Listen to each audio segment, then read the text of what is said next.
Quero falar também sobre a questão da desoneração da folha. Tem tudo a ver com o que está acontecendo. Para depois falarmos dele. Jair Messias Bolsonaro. A máquina, ele não para.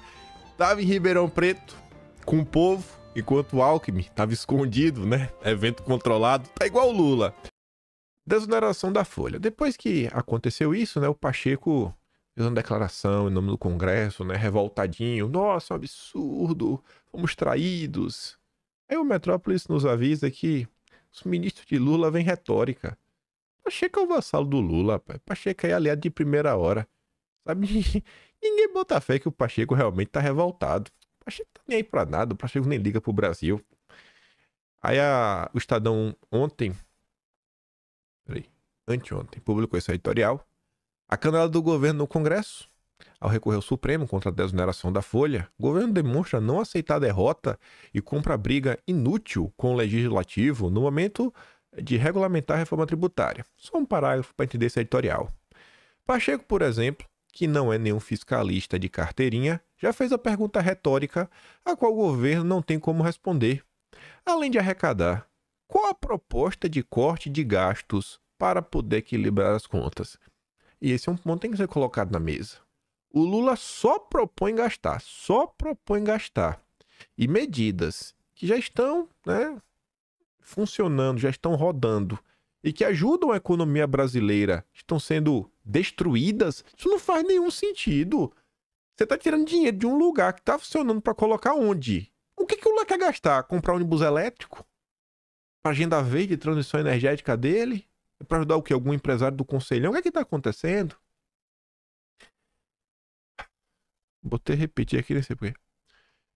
O Congresso também precisa ter responsabilidade fiscal. O Haddad aí pediu ajuda da sua jornalista amada, Mônica Bergamo, a maior petista da Folha de São Paulo, para colocar a culpa no Legislativo. O governo não quer cortar gasto, não quer fazer nada e quer falar que o Congresso que é responsável. Questionado sobre a alteração das metas estabelecidas para 2024 e 2025, ele afirma que o Executivo não consegue impor sua agenda ao Legislativo. E ainda se acha no direito de impor, né? A gente tá mandando, eles não querem seguir as nossas ordens. Mas os deputados não podem discordar. Se for um plano ruim, eles têm que fazer o que o Haddad quer. Entre elas, está que prevê a prorrogação da desoneração da folha de pagamentos de empresas e prefeituras. Aí o Pacheco rebateu de novo, né? Responsabilidade fiscal não é adesão integral ao Executivo. Falou o óbvio. O óbvio do óbvio do óbvio. E olha que Pacheco já se rebaixa todos os dias para fazer as vontades do Lula.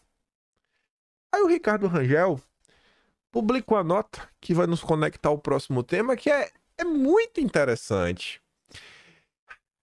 Ele prova mais uma nota, depois daquela de ontem do Pablo Hortelado, que mostra que Bolsonaro estava certo durante o Fica em Casa. Agora, o Ricardo Rangel mostra que Bolsonaro nunca foi o problema. Mais uma narrativa que cai por terra. Desoneração no Supremo. Um problema grande e outro maior. Até pouco tempo, era o Executivo, o Jair Bolsonaro e sua monomania golpista, que atacava incessantemente a independência e a harmonia entre os poderes e trazia grave risco contra a democracia. Está claro que ninguém, nem Lula, nem Lira, nem Pacheco, nem os ministros do Supremo precisam de Bolsonaro para criar conflitos entre os poderes. Está claro. Está claro. Nunca foi isso. E mais uma nota que não explica, né? O que Bolsonaro fez enquanto presidente entre 1º de janeiro de 2019 até 31 de dezembro de 2022. O que foi que ele fez para atacar, né? Trazer problemas para a harmonia. O que foi que ele fez em termos concretos? O que ele planejou? O que ele fez contra o Congresso? Quais foram as maldades que Bolsonaro fez? Porque Lula a gente consegue citar várias. E os outros dois nem precisa comentar. Mas já que falam de Bolsonaro, vamos falar dele. E ainda vamos falar sobre a questão da desoneração da folha. Não tem como não apreciar Bolsonaro, gente. Porque é uma questão importante. Não são números meus, são números dos sindicatos que apoiam Lula. Estadão falou sobre isso, a Globo falou sobre isso. Se fala numa possível perda de 1 milhão de empregos. É muito emprego. É muito emprego. É um assunto importante. É um assunto a nível nacional. E que essa questão da desoneração, ela também vai afetar governos e municípios. Né? Estados e municípios, né? Governadores e prefeitos. É uma questão nacional. É um problema sério. Que não só vai ter um impacto político, né? Com essas questões, governadores e prefeitos, mas quem mais importa, que é o povo, é o trabalhador, são as famílias, são vocês. E aí, quando a gente chega nessas questões, assim como foi a reforma tributária, eu olho para um lado, eu olho para o outro. E quem é que eu vejo se debruçando sobre a situação? Jair Messias Bolsonaro. A desoneração da folha de pagamento foi instituída para aliviar a carga tributária de 17 setores da economia e Jair Bolsonaro deu continuidade à tal ação, prorrogando por 2 vezes a medida.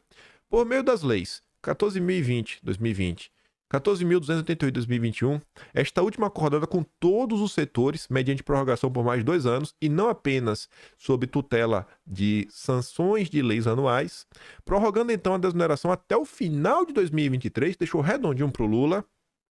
Garantimos a manutenção de mais de 1 milhão de empregos e aliviando o bolso do investidor e dos consumidores finais. Eu nem lembrava que o Bolsonaro falou de 1 milhão de empregos, porque esse é o número que está se falando. Juntamente com o ministro Paulo Guedes e líderes setoriais, acertamos que ao final da validade da última lei, você vê como é Bolsonaro, a desoneração era para 17 setores. O miserável queria incluir a área da saúde, alcançando 18 setores a serem desonerados. O governo Bolsonaro foi marcado pela redução de impostos. Briguem com a realidade. Briga com a realidade. Tá aí para todo mundo ver. Não quero saber. Não quero saber. É a realidade. Porque todo governo enfrentou uma realidade diferente.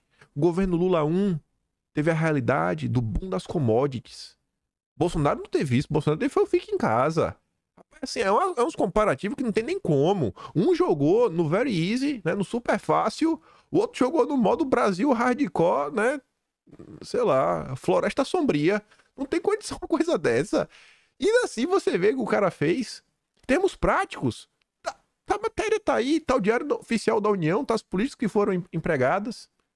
É claro, é cristalino as diferenças. E aí Bolsonaro diz, né, não teve a inclusão da área da saúde, porque teve a troca da gestão. Outra coisa que o governo Bolsonaro vinha já estudando para colocar em prática, o ex-presidente do IPEA, o Eric, esqueci o nome do Eric, mas que agora está até trabalhando em outro órgão de estatística, acho que lá em Goiás, ele mostrou isso, confirmou, e a imprensa, inclusive páginas do mundo jurídico, como o Jota, que é um portal jurídico bem à esquerda, bem, mas muito à esquerda, soltaram matérias comentando sobre isso ao longo aí dos últimos meses. Deve ter uns 6 meses que a gente falou. Não tem mais do que isso, que foi na época da discussão de toda a situação. Mostrando que o governo Bolsonaro queria pegar a questão da importação de $50 e jogar para $100.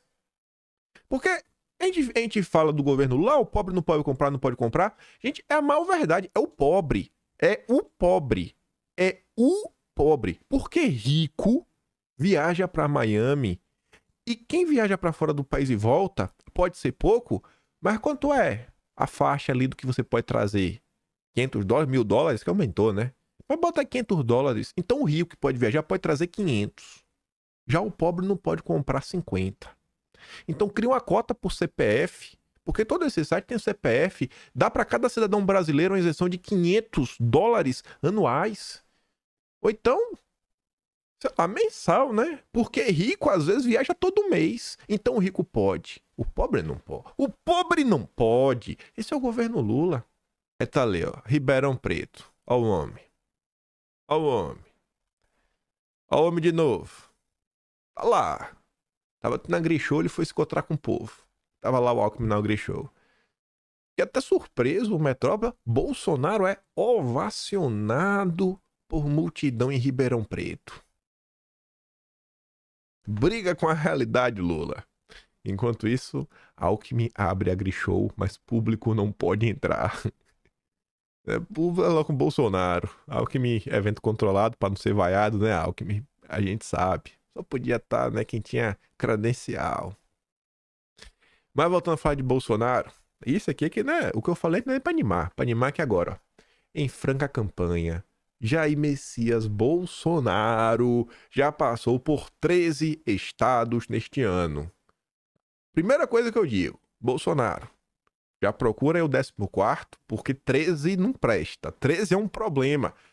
Sabe, eu até acho aqui que tem um problema quem tá fazendo a agenda de Bolsonaro.